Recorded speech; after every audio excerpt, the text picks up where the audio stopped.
Hello everyone, I am possible class में आप सभी का स्वागत है। तो आज हम ईवीएस का ही पार्ट 3 करने वाले हैं। पार्ट 1 और पार्ट 2 हम लोगों ने कंप्लीट कर लिया है।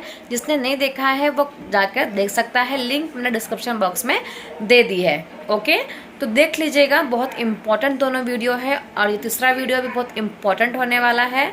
तो अंत तक ज़रूर देख के जाइएगा। और जो हिंदी मीडियम वाले बच्चे हैं तो वो इंग्लिश में लिखा हुआ देखकर घबराइए मत, ठीक है। अंत तक वीडियो देखिए। मैं जो टर्म्स होते हैं वो इंग्लिश में लिखे हुए होते हैं, उसको मैं हिंदी में ही बताती हूँ। और एक्सप्लेनेशन जो होता है वो भी मैं पूरा हिंदी में ही करती हूँ। तो पूरा देख के ज़रूर जाइएगा। और वीडियो पसंद आई हो तो होगी तो लाइक कमेंट शेयर ज़रूर कीजिएगा और चैनल को सब्सक्राइब भी कीजिएगा, ठीक है। उससे पहले मैं आपको एक प्रश्न पूछूंगी, ठीक है, और उसका आंसर आपको मैं लास्ट में दूंगी। बट अगर आपको पता है तो आप इसका आंसर अभी कमेंट बॉक्स में दे सकते हैं, ठीक है। तो क्वेश्चन आपका ये है कि कपड़ों को डाई करने के लिए कौन से फ्लावर का इस्तेमाल किया जाता है, ठीक है।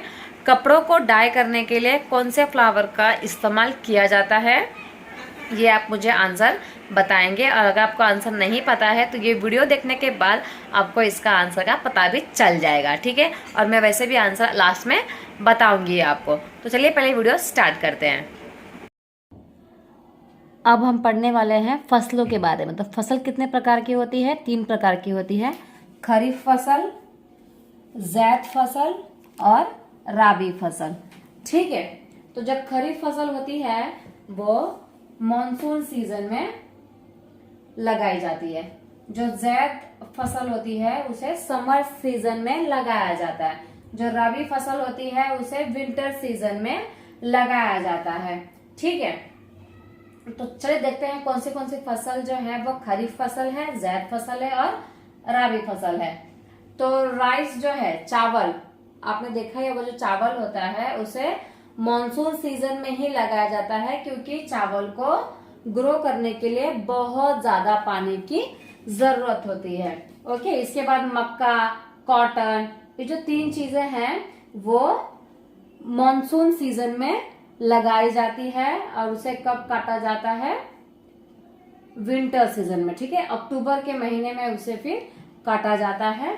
तो जून में लगाया जाता है और अक्टूबर में इसको काटा जाता है, ठीक है। तो जून से लेकर अक्टूबर के महीने में हम लोग खरीफ फसल को ग्रो करते हैं। इसके बाद ज़ैद फसल, ज़ैद फसल को कब ग्रो किया जाता है? समर सीजन में, ठीक है। गर्मियों के सीजन में ही ग्रो किया जाता है। कब? मार्च से लेकर जून के महीने में।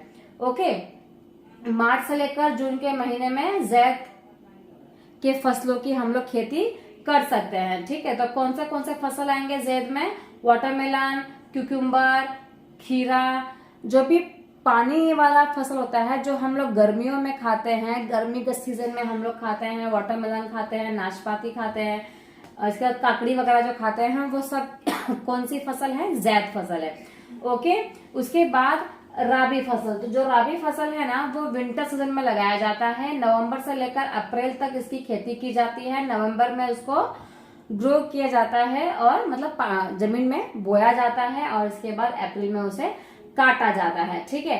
तो गेहूं हो गया, चना हो गया, बाजरी हो गया, सरसों हो गया, सबकी खेती जो है नवंबर महीने में ही होती है, ठीक है। ठंडी के मौसम में ये सबको क्या कहा जाता है? राबी फसल कहा जाता है। ये भी अपने आप में बहुत इंपॉर्टेंट टॉपिक है। इसमें से 1 मार्क्स का क्वेश्चन एग्जाम में आता ही है, ठीक है। तो ये भी वेरी इंपॉर्टेंट है, तो इसको भी आप लोग बहुत ध्यान से करेंगे। खरीफ फसल क्या है, ज़ैद फसल क्या है, रबी फसल क्या है, खरीफ फसल में कौन सी फसलें आती हैं, ज़ैद में कौन सी फसलें आती हैं, रबी में कौन सी फसलें आती हैं, ये एग्जाम में आता है। तो आप लोग ध्यान से इसे याद करेंगे, ठीक है। तो रबी में कौन सी फसलें आती हैं? तो गेहूं, बाजरी, चना और सरसों, ठीक है।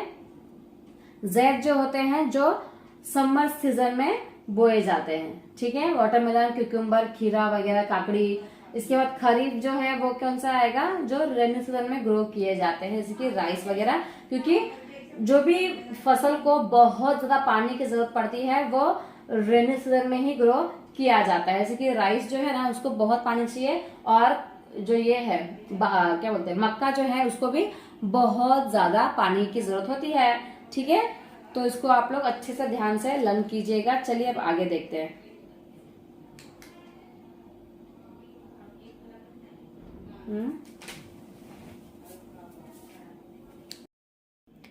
चलिए तो अब हम लोग पढ़ेंगे बर्ड्स के बारे में और सिल्क वॉर्म के बारे में, आउल के बारे में, स्नेक्स के बारे में। पूरा मिक्स इन्फॉर्मेशन है, ठीक है। बट ये सारी इन्फॉर्मेशन जो है ना वो आपके लिए बहुत ज़्यादा इम्पॉर्टेंट है, तो ध्यान से आप लोग देखिएगा। चलिए देखते हैं। तो जो सिल्क वॉर्म है ना वो अपने फीमेल वॉर्म को ना बहुत किलोमीटर से ही सूंघ लेती है कि ये मेरी सिल्क वॉर्म है, फीमेल सिल्क वॉर्म है, ठीक है। तो जो मेल सिल्क वॉर्म होता है ना वो फीमेल सिल्क वॉर्म को बहुत मतलब 10 किलोमीटर 20 किलोमीटर की दूरी से ही सूंघ कर उसे पता चल जाता है कि वहां पर मेरी फीमेल सिल्क वॉर्म है।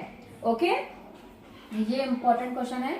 इसके बाद kites, eagle and vulture can see 4 times as far as we see, ठीक है। अगर हम लोग 1 किलोमीटर तक देख सकते हैं तो जो ईगल है वो 4 किलोमीटर तक देख सकती है, मतलब हमसे ये 4 गुना ज्यादा देख सकती है। 4 times मल्टीप्लाई करना है आप लोगों को। अगर हम 2 किलोमीटर तक देख सकते हैं तो मल्टीप्लाई करेंगे तो ये हमसे 4 गुना ज्यादा मतलब 8 किलोमीटर तक देख सकती है, ठीक है। 8 किलोमीटर तक देख सकती है। तो कौन कौन देख सकते हैं? जो गिद्ध होते हैं, ओके, ईगल होते हैं, गिदड़ बोलते हैं ना शायद से, हाँ। तो ये जो भी होते हैं ना, यहाँ पे जितने भी नाम दिए हैं, काइट्स, ईगल्स एंड वॉल्चर, ये जो होते हैं वो 4 times ज्यादा देख सकते हैं हम लोगों के कंपैरिजन में, ओके। इसके बाद जो बर्ड्स हैं can see things from a distance of 8 metre तक देख सकती है, ह्यूमन बींग्स फ्रॉम 2 मीटर तक। तो जो बर्ड्स के कंपैरिजन में जो ह्यूमन बींग्स होते हैं वो 2 मीटर तक ही कोई भी चीज को देख सकते हैं, बट जो बर्ड्स है ना वो 8 मीटर तक देख सकती हैं इंसान के कंपैरिजन में, ठीक है। इसके बाद जो उल्लू होता है, जो आउल होता है ना, उसको रात के टाइम पे हमेशा ब्लैक एंड व्हाइट ही दिखता है। और कोई भी एनिमल हुआ, अगर वो रात को जब भी जागता है, जब भी रात को देखता है ना, तो उसे ब्लैक एंड व्हाइट ही सब कुछ दिखाई देता है, ओके। बट डे टाइम में जो आउल है उसे सम कलर्स दिखाई देते हैं, कुछ कुछ कलर्स उसे दिन में दिखाई देते हैं, बट रात के समय उसे पूरा ब्लैक एंड व्हाइट ही दिखाई देता है, ठीक है। इसके बाद चलो नेक्स्ट पढ़ते हैं स्नेक्स के बारे में। जो स्नेक होते हैं ना, तो स्नेक जो होते हैं वो ड्वेफ होते हैं, मतलब कि बहरे होते हैं, उनके पास कान नहीं होता है। वो कैसे महसूस करते हैं कि कोई आ गया है या कोई बाजू में है? वाइब्रेशन के थ्रू, ठीक है। वाइब्रेशन के थ्रू उन्हें पता चलता है कि कोई ना कोई आसपास है। तो जो स्नेक होते हैं, जो सांप होते हैं, उसे वो वाइब्रेशन को फील करते हैं, वो किस आवाज को नहीं सुन पाते क्योंकि वो बहरे होते हैं, ठीक है। जो बर्ड्स एंड जो एनिमल्स है ना, डिफरेंट उनके साउंड्स होती हैं। जो भी बर्ड्स हैं और जो भी एनिमल्स है ना, उनके डिफरेंट साउंड्स होते हैं। मतलब कि गुस्सा को एक्सप्रेस करने के लिए अलग साउंड होगा और हैप्पीनेस को एक्सप्रेस करने के लिए अलग साउंड होगा, ठीक है। तो वो क्या होते हैं, अलग अलग साउंड्स होते हैं एक्सप्रेस करने के लिए, अपने फीलिंग को शेयर करने के लिए।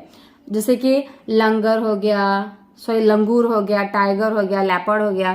तो टाइगर भी जो होता है वो भी गुस्से में अलग ही दहाड़ता है, पर जो खुश होता है तो अलग दहाड़ता है, ठीक है। तो ये जितने भी मैं आपको बात करा रही हूँ सारे इंपॉर्टेंट ही क्वेश्चन है, क्योंकि ये मेरे नोट्स के क्वेश्चन हैं जो मैंने सीटेट के टाइम पे जब मैं पढ़ के गई थी। तो मैंने सारे इंपॉर्टेंट जो मुझे लग रहा है वही सारा मैं आपको करवाया है। तो सारे क्वेश्चन को ध्यान से देख के जाइएगा एग्जाम में, ठीक है। और हो सके तो आप सिर्फ स्क्रीनशॉट ही लीजिए, लिखने की जरूरत नहीं है। इसी को एक बार पढ़ लेंगे तो आपका काम हो जाएगा। तो आज के लिए इतना ही, मिलेंगे नेक्स्ट वीडियो में। तब तक के लिए पढ़ाई कीजिए।